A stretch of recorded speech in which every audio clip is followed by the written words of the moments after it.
The New Orleans Saints, as we well know, lost in embarrassing fashion on Sunday at the Seattle Seahawks.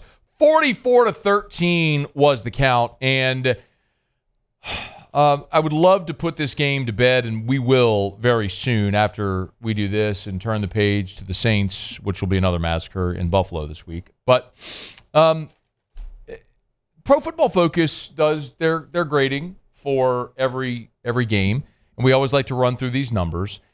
I also thought it was interesting sometimes, like you watch a game unfold and you have some preconceived notions in the immediacy, and then the emotion settles. You watch the game film. What do you think? Well, Kellen Moore met with reporters Monday. The team got home from Seattle. He meets with reporters. He was asked, all right, what did you think of the Seattle game after you had time to decompress, sit down, and watch the film? I think it was just a good example of impact plays happen in any of the four quarters, and we had too many of them that negatively impact us early in this game, put us in behind. It wasn't all bad at the beginning of the game. It's for example, offense. I felt like first drive you're doing well, got a first down in there, we're moving it, and then third down missed stop, fourth down missed stop, and then defensively I thought we responded pretty well. We did have the miss sack opportunity with the scramble. Sam made a great play, and then we responded really well, settled in, going to force them a field goal. We make a really poor decision in a play, and then obviously a couple of special teams plays early, and quickly went negative for us. It went negative and then continued to spiral, and that's the underlying theme so far of this game and the season is you may have some good things mixed in, but there's way too much bad, and a lot of it is controllable. In any event, Pro Football Focus grades are out for the Saints and the Seahawks, and I always like to point out kind of what stands out. Interestingly enough, Jack Stoll, who caught his first career touchdown, was the highest graded offensive player for the Saints with a grade of 75. His pass grade was a 90.0. Naturally, I mean, he scored. He only played 23 snaps, but a nice grade. Chris Olave, Kendre Miller, Juwan Johnson, Eric McCoy were your top five. Miller might have been higher, but for his 28 pass block grade. When you go to the bottom, this starts to tell a little bit more of the story. Your lowest graded player was Torricelli Simpkins, and I'm just not going to crush the guy for that. I get it, he's a pro, but he's an undrafted rookie free agent, and he's playing his first game ever for an injured starter, and he has to go against that defensive front with Byron Murphy and that crew. It just wasn't going to go well. He graded out at a 35. I mean, it's atrocious. His pass blocking grade was a 24.2. His run blocking grade was a 49.4. I'm just not going to crush him. Learning experience, hope he's better, hope you don't have to count on him again. But as you go from the bottom to the top, the bottom five, Torricelli Simpkins, Tyler Shuck, Spencer Rattler, Asim Richards, Kevin Austin was next. But again, the two offensive linemen that were pinch hitting for you were Torricelli Simpkins and Asim Richards. How much different is your day offensively if you do have Trevor Penning at left guard and Taliese Fuaga at right tackle? Fuaga last week was your highest graded, right there with Rattler as your highest graded players. The problem that I have herein is Rattler at the bottom with a grade of 40.5. That is unacceptable. Spencer Rattler, you've got to be able to count on him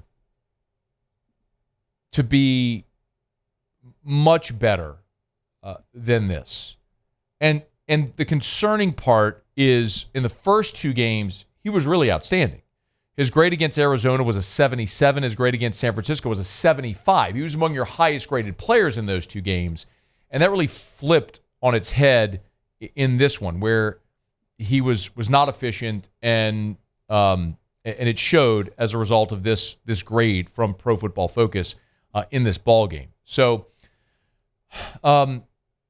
defensively, it's the other thing that I kind of continue to point out, which is what I want to see is what do the young guys do, the young foundational players. Like just one more thought on the offense. Like clearly, your offensive line right now is just a problem for you. And I understand that you had two inexperienced backups there, but Cesar Ruiz graded out a 51. His pass block grade was a 37. He continues to just suck. There's no other way around it.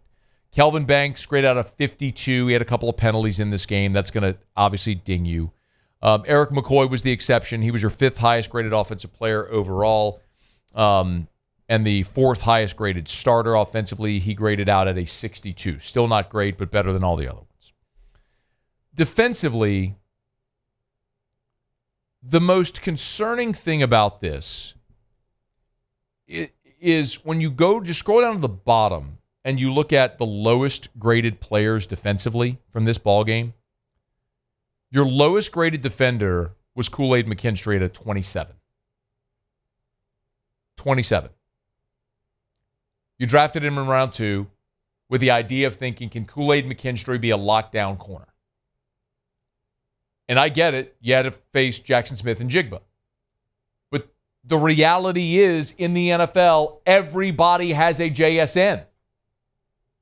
Like, it's not going to be any easier this week in Buffalo. And then you come home to play the Giants and you got to deal with Malik Neighbors. I mean, just every week someone's got one. You got to be good enough to exist out there, and you can't be the lowest graded player on the entire defense. I've told you, I'm not mad about wins and losses this year. That's not what I'm interested in. I know what this team is. I want to see cornerstone players develop. Kool-Aid McKinstry is a guy that you invested a top 50 pick in. You're hoping he can be a number 1 outside boundary lockdown corner, that he can go lock down the other team's number 1. And a day like that is a very bad representation. The second lowest graded player was Devon Gottschall. I mean, he was one of your acquisitions this offseason. As you're moving to this Brandon Staley defense, you need that big zero technique nose. And Gottschall graded out at a 29 in this game. 29. Danny Stutzman only played 4 snaps, but then the next from the bottom is Justin Reed. Justin Reed was your big-ticket free agent defensive player. Tyrann Mathieu retires, you go sign Justin Reed at safety. He graded out a 31. That's the really disappointing part, is the players that I'm not worried about Torricelli Simpkins being your lowest graded guy. He's an undrafted rookie free agent trying to make an impact, thrust into a tough spot, happens. Used a high second-round pick on Kool-Aid McKinstry as your lowest graded player. You go sign Devon Gottschall, or you trade for Devon Gottschall as your second lowest graded player. You sign Justin Reed in free agency as your third lowest graded starter. Like, that's a problem. Now, the flip side, Isaiah Stallbird was your highest graded player defensively with a 94.5. He only played 6 snaps, though. And then Demario Davis was next. The ageless wonder, man. Doesn't matter. It's one of the things I love about Demario Davis. Why he's one of my all-time. He's on my New Orleans Saint, Mount Rushmore, whatever, the list of my favorite Saints of all time. Because it doesn't matter who they're playing, how old he is, what the score is. He's always the guy out there giving the best effort. It's incredible.